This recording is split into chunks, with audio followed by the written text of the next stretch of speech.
V bistvu smo zelo veseli, da po letu 2019 smo zopet organizirali Dneve Olimpijskega komiteja Slovenije, Združenja športnih zvez. Vmes je posegla korona,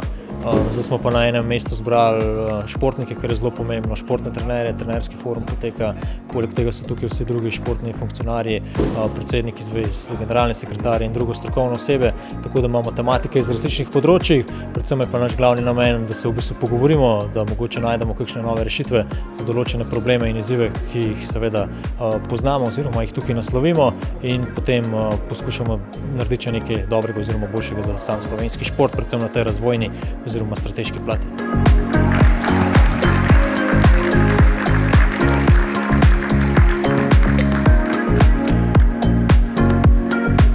Za mene so ti dogodki ali pa ta dogodek, ki je bil danes, najlepši, zato ker je to